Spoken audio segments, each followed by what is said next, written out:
Hey everybody, in today's video I want to show you how to properly apply polyurethane to any piece of really wooden furniture that you make.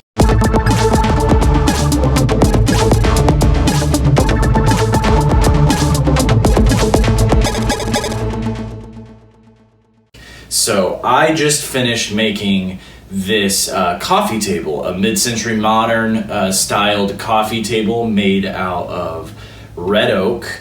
So everything's good to go on it. I stained it yesterday with color from Minwax called Espresso, and I think it turned out really nice. It's kind of a nice chocolate color. So yesterday I stained it and got it ready for polyurethane, and I've already put the first coat of polyurethane on it. So I'm going to just show you a little bit about polyurethane.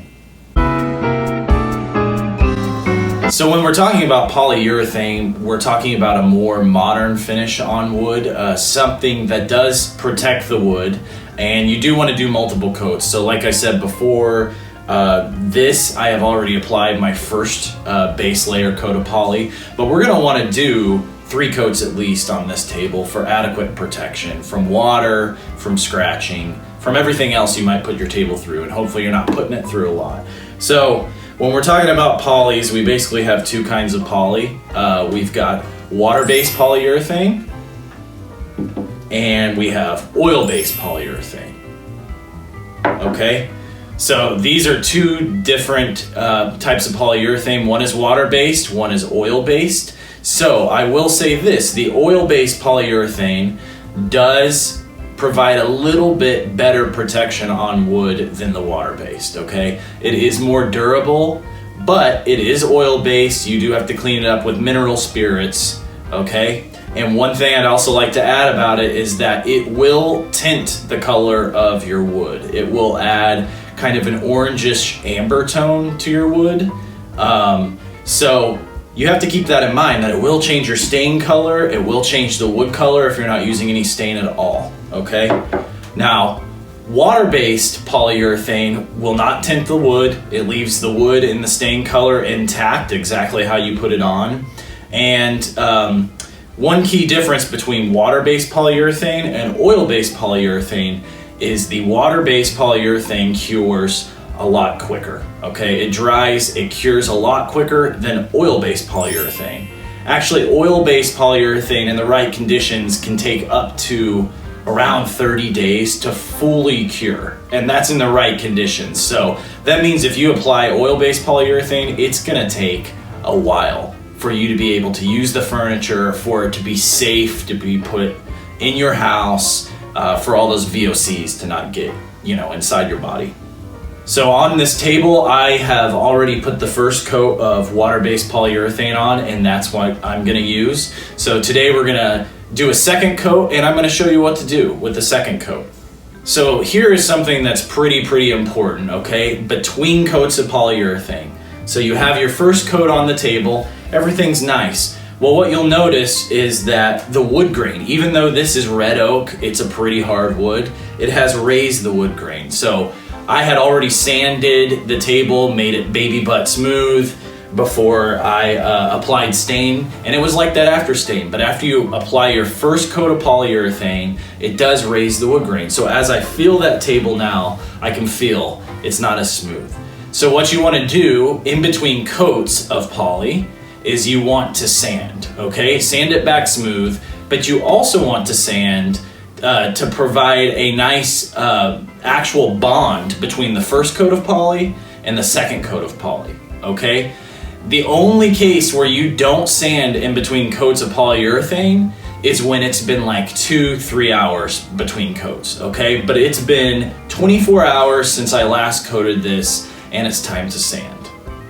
So when we're talking about sanding in between coats, to me, I use 2 different things, okay? So you could use some very fine 0000 grade steel wool that you can pick up from any hardware store, all right? Or I've got some very fine sandpaper here, all right? So I'm gonna show you how to sand. Here you can see me sanding the top of the coffee table I made lightly pressing the sandpaper against the wood in the direction of the wood grain. You want to be light with the sandpaper, but also firm at the same time, if that even makes any sense.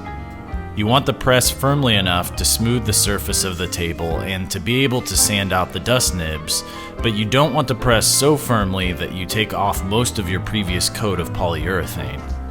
You might also notice that I'm running my non-sanding hand behind the sandpaper, feeling the wood for uniform smoothness. When the top of the table feels smooth enough for you to sit naked on top of it, then you know you can move on to the next part of the table to sand. That's the standard I've always followed. It's called the naked standard, and I made it up and will probably apply for a patent for this method soon.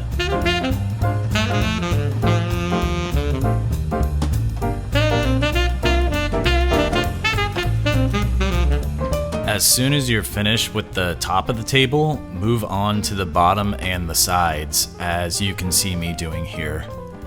When they tell you that the details are in the finish work, that statement couldn't be any truer. Don't cut corners, and buff out your woodworking project like you're caring for a priceless classic car. I know it's tedious and annoying to sand between coats of polyurethane, but it's vital that you do it, and do it properly. If you don't, your finish will be uneven and rough, the coats of poly will not bond together properly, and the different levels of poly might even peel away from each other someday. That would be a disaster!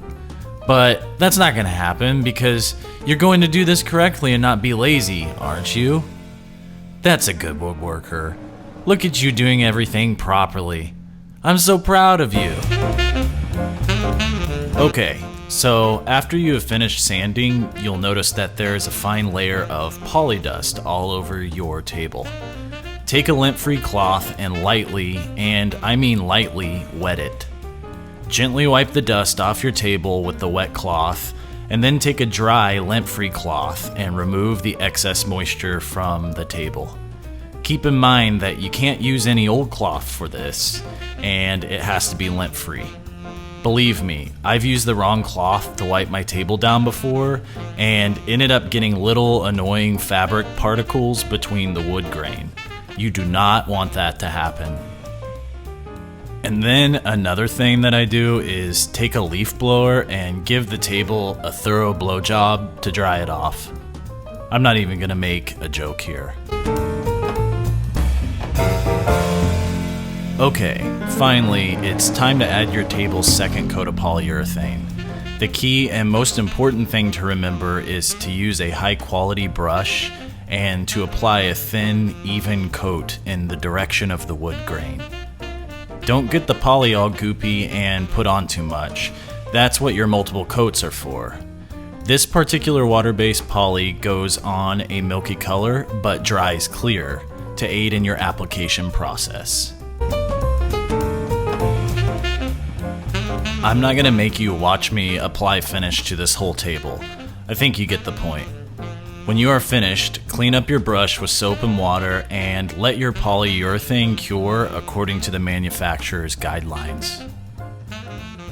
And there you have it. A nice, smooth, even second coat of water-based polyurethane. For most woods, 3 coats minimum is recommended, so I ended up applying 3 coats to this mid-century modern coffee table, and the client was happy.